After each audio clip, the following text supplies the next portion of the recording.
Okay, in secondary English, we were discussing about narration or direct to indirect speech.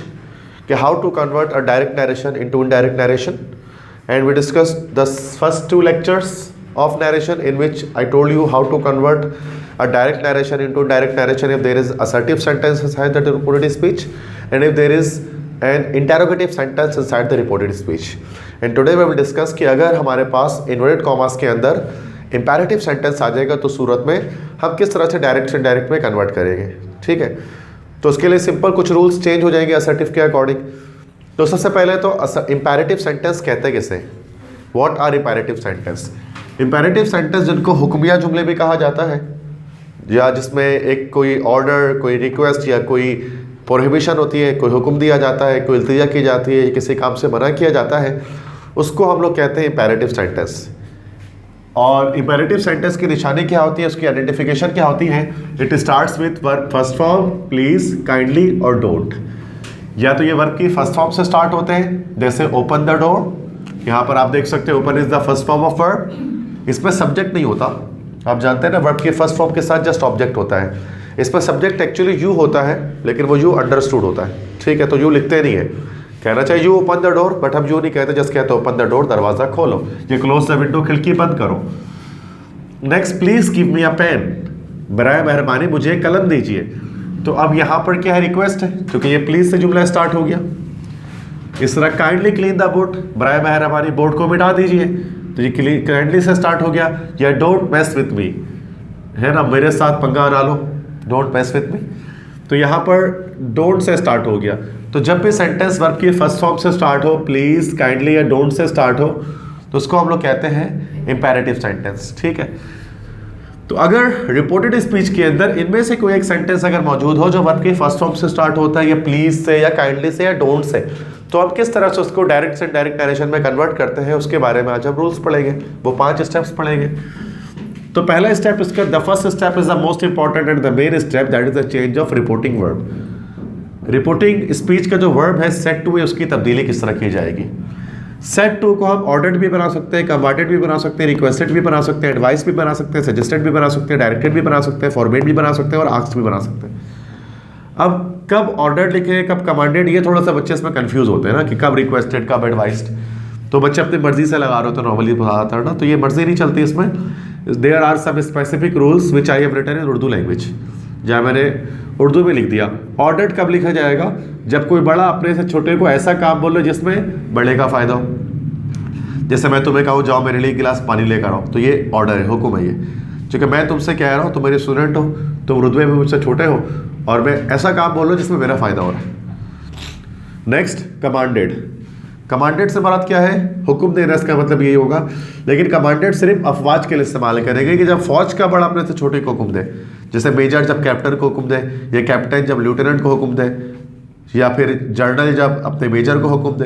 तो बड़ा रुतबे वाला जब छोटे रुतबे वाले को हुक्म देता है, तो सूरत में उसको क्या कहते हैं? कमांडेड कहते हैं. ठीक है, तो इसका ज़रूरी नहीं है कि आपको सारे रुतबे पता हो आर्मी के, मतलब जस्ट सोल्जर छोटा रुतबा होता है, बाकी सारे नेम वाले जो रैंक्स होते हैं वो बड़े रैंक्स होते हैं. वरना रैंक की तो पूरी एक हायरार्की होती है. सेकंड लेफ्टिनेंट होता है, लेफ्टिनेंट होता है, फिर उसके बाद कैप्टन होता है, फिर उसके बाद मेजर होता है, फिर उसके बाद कमांडर होता है, फिर उसके बाद ब्रिगेडियर होता है, फिर उसके बाद कॉलोनियल होता है, उसके बाद फिर जनरल होता है, फिर मेजर जनरल होता है. तो ये तो पूरी उसकी जो है वो एक पूरी एक कह लो कि एक स्कीम होती है, हायरार्की होती है. बट याद नहीं रखना है आपको उसको, क्योंकि फिर तो वो बहुत टिपिकल हो जाएगा, ऐसा पेपर में नहीं आएगा कि आपको पूरा याद करना पड़ेगा रैंक किसका छोटा किसका बड़ा रैंक है. ऐसे तो आर्मी का अलग रैंक है, नेवी का अलग रैंक है, और एयरफोर्स का अलग रैंक है. ठीक है, तो बस आपको ये देखना है कि बस बड़ा रुतबे वाला अपने से छोटे को कुछ बोले. सोल्जर को कोई भी कुछ कहता है तो कमांडेड. रिक्वेस्टेड कब इस्तेमाल करेंगे? जब छोटा अपने से बड़े को काम बोलेगा, तो छोटा हमेशा बड़े को रिक्वेस्ट ही कर सकता है, हुक्म कभी नहीं कर सकता. या जब भी जुमला प्लीज या काइंडली से शुरू हो जाए तो सूरत में रिक्वेस्टेड है, चूंकि बराए मेहरबानी आप तभी बोलेंगे जब आपको रिक्वेस्ट करना पड़ेगा. ठीक है, तो दोनों सूरतों में है कि जब छोटा अपने से बड़े को बोले, भले उसमें प्लीज लगा हो ना लगा, उससे फर्क नहीं पड़ता, या जब जुमले में प्लीज या काइंडली आ जाए, दोनों सूरतों में. एडवाइस भी बना सकते हैं, नसीहत किया. एडवाइस में अच्छा, बड़े छोटे को हुक्म भी कर सकते हैं, ऑर्डर भी कर सकते हैं, एडवाइस भी कर सकता है. एडवाइस में क्या होता है? बड़ा छोटे से ऐसा काम बोलेगा जिसमें छोटे का फायदा होगा. ठीक है, जैसे मिसाल के तौर पे अगर मैं जो है वो, जैसे अगर मैं माहिन से कहता हूँ कि सख्त मेहनत करो ताकि तुम्हारे इम्तहान में अच्छे नंबर आए, तो अब जब ऐसे ये कहता हूँ तो मैं बड़ा हूँ, मैं छोटे से कुछ कह रहा हूँ, ऐसा फ़ायदा माहिर का ही होगा कि उसके नंबर अच्छे आएंगे, मेहनत करेगी तो ये एडवाइस है, ये ऑर्डर नहीं है फिर मेरा, ये मेरी एडवाइस है, मेरी नसीहत है। नसीहत भी बड़ा छोटे को करता है, लेकिन उसमें फ़ायदा जो है वो छोटे का होता है। ठीक है, तो ये बच्चे समझ नहीं पाते ना कि फ़र्क क्या है इनमें, तो मैं आपको सिंपल एक लॉजिकल एक एक्सप्लेनेशन दे रहा हूँ क्या फ़र्क है इन वर्ड्स में। सजेस्टेड भी बना सकते हैं, सजेस्टेड में मशवरा दिया जाए, जस्ट नॉर्मली ज़्यादातर डॉक्टर अपने मरीज़ को मशवरा देते हैं तो सजेस्टेड है। डायरेक्टेड, जब कोई रास्ता बताया जाए, टर्न लेफ्ट टर्न राइट को रास्ता बताया जाए, डायरेक्टेड डायरेक्शन शो की जाएगा। फॉरबिड कब लगाते हैं, जब जुमला डोंट से स्टार्ट हो जाए, जब किसी काम से रोका जाएगा तो फॉरबिड लगाएंगे। और फॉरबिड जो है that is the second form, set to की जगह है ना, ये सारे सेकंड फॉर्म है फॉरबिड ना, तो उसकी फर्स्ट फॉर्म होती है फॉरबिड, फॉरबिड, सेकंड फॉर्म होती है फॉरबिड, और थर्ड फॉर्म होती है फॉरबिडन। तो ये अलग अलग फॉर्म्स है इसकी ना, तो ये डिपेंड करता है कि अगर से टू लिखा है तो फॉरबिड बनेगा, ठीक है, फिर वो फॉरबिड नहीं लिख देंगे हमेशा, ये सारे सेकंड फॉर्म में लिखा है। जैसे ऑर्डर, ऑर्डर्स, ऑर्डर्ड, ऑर्डरिंग सब हो सकता है, कमांडेड, कमांड्स, कमांडिंग सब हो सकता है, रिक्वेस्टिंग, एडवाइस्ड, एडवाइस, एडवाइजिंग सब हो सकता है, डिपेंड करता है ना। ये मैंने भी सेट टू की सूरत में लिखा है, अगर से टू आ जाए, सेस टू आ जाए, सेइंग टू आ जाए तो उसके अकॉर्डिंग उसको हम चेंज कर लेंगे। ठीक है, सेकंड स्टेप क्या होता है, अच्छा सॉरी, आस्क्ड में भी चेंज कर सकते हैं सेट टू को। आस्क्ड में कब करेंगे, जब रुतबे का पता ही नहीं लगे, आई सेड टू हिम, तो पता नहीं लग रहा क्या है रुतबा है, तो अगर आई सेड टू हिम लिखा हुआ है तो सूरत में क्या हो गया, फिर वो आस्क्ड हो जाएगा, मैंने कहा उससे, क्योंकि ना ये ऑर्डर है ना ये रिक्वेस्ट है। या जब कोई अपने दोस्त से कुछ बोले, जब कोई अपने दोस्त से कुछ बोलेगा ना, तो दोस्तों के में दोस्त ना तो आपके रुतबे से बड़े होते हैं ना छोटे होते हैं, दोस्त के ना तो रिक्वेस्ट कर सकते हैं ना उनको ऑर्डर कर सकते हैं, उनको हम आस्क करते हैं, उससे हम कहते हैं, तो फ्रेंड्स के लिए आस्क इस्तेमाल करेंगे। ठीक है, तो इसको समझना है। स्टेप 2 में कॉमा, इन्वर्ट कॉमा हटाएंगे। जब कॉमा, इन्वर्ट कॉमा हटाया जाता है तो असर्टिव के अंदर दैट लगाते हैं, इंटरोगेटिव के अंदर इफ लगाते हैं, WH वर्ड लगाते हैं, जबकि जो है इंपेरेटिव के अंदर अब उसको टू से चेंज कर लेते हैं, कॉमा की जगह टू लगा देते हैं। फिर उसके बाद प्रोनाउन की चेंजिंग, जैसे पहले असर्टिव में सन रूल जो है सेम वही रूल लगाएंगे। फोर्थ स्टेप है change of tense of reported speech. अच्छा याद करिएगा, टेंस चेंज इसके अंदर नहीं होता, टेंस चेंज नहीं होता, टेंस कभी चेंज नहीं करते हैं। अच्छा क्यों चेंज नहीं होता, इसके पीछे एक्सप्लेनेशन भी दे देता हूँ मैं। देखो इंपेरेटिव सेंटेंस जितने भी बनते हैं ना बच्चों, याद रखो वो हमेशा हमेशा किस में बनते हैं, प्रेजेंट सिंपल में बनते हैं, उनका टेंस हमेशा प्रेजेंट सिंपल होता है। तो प्रेजेंट सिंपल को तो पास्ट सिंपल हो जाना चाहिए टेंस के रूल के अकॉर्डिंग। जैसे गो टू स्कूल है तो वेंट टू स्कूल हो जाना चाहिए, ओपन द डोर है तो ओपन द डोर हो जाना चाहिए, गो टू स्कूल है तो वेंट टू स्कूल हो जाना चाहिए, क्लीन द बोर्ड तो क्लीन द बोर्ड हो जाना चाहिए।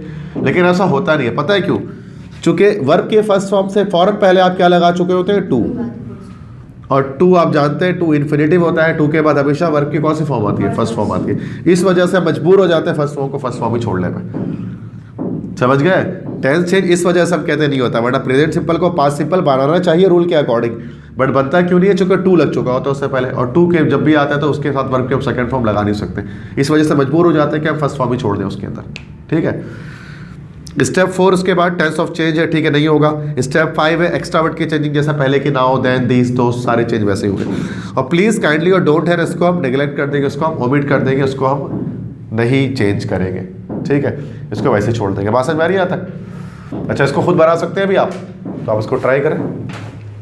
ठीक है, तो ये हमने कुछ रूल्स को देखा अभी, 5 रूल्स, ठीक है, किस तरह से हम जो है वो डायरेक्ट से डायरेक्ट में कन्वर्ट करेंगे अगर हमारे पास इन्वर्टेड कॉमास के अंदर इंपेरेटिव सेंटेंस आ जाए। तो ये जितने भी आपको 12 एग्जांपल्स दिख रहे हैं, सब के अंदर इन्वर्टेड कॉमास के अंदर आपको कोई ना कोई इंपेरेटिव सेंटेंस दिख रहा होगा, तो हम इसको अब कन्वर्जन करते हैं इसकी। ठीक है, तो यस, फर्स्ट क्वेश्चन माहिर, आप इसका आंसर बताएं फर्स्ट का। Okay, the manager ordered the peon to bring, अच्छा yes, him a cup of tea then। ठीक है भाई, वेरी गुड, सही बनाइए। सेकंड है the captain said to the soldier attack here now, if I, आप बताएं। The captain commanded the soldier। The captain commanded the soldier, आगे, to attack their then। to attack their then, सही है, ठीक है। Yes, I said to my mother, give me 100 rupees। या शिफा, आप बताएं। I requested my mother। I requested my mother to give me 100 rupees. to give me 100 rupees. ठीक है भाई, that's good. It's also correct.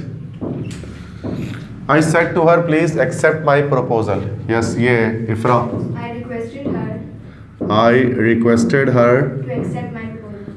to accept my proposal. सही है. Well done भाई, सही है. She said to the teacher, kindly check my copy, Mahin. She requested the teacher to check her copy. She requested the teacher to check her copy. सही है, good. The teacher said to the student, work hard to get good marks. Ifa. The teacher advised the student The teacher advised the student to work hard to get good marks. to work hard to get good marks. Excellent, ये सही हो गया. Next है, the doctor said to the patient, take this pill tonight. Yes, Shifa. The doctor suggested the patient Okay, the doctor suggested the the patient patient to take to take that pill that night. Okay, that's also good. Correct. Next है, I said to the traveler, go straight ahead. Yes, ये इफ्रा. I directed the traveler I directed the traveler to go straight ahead. to go straight ahead. ठीक है भाई, well done. This is also correct. So far so good. Next is, my brother said to me, don't play with bad boys. Yes, Mahin. My brother forbade me to play with bad boys. Okay, my brother forbade me to play with bad boys. Okay, that's correct. Next is, my father has said to me, don't disturb them. Yes, Ifa. My father has forbidden me to disturb them.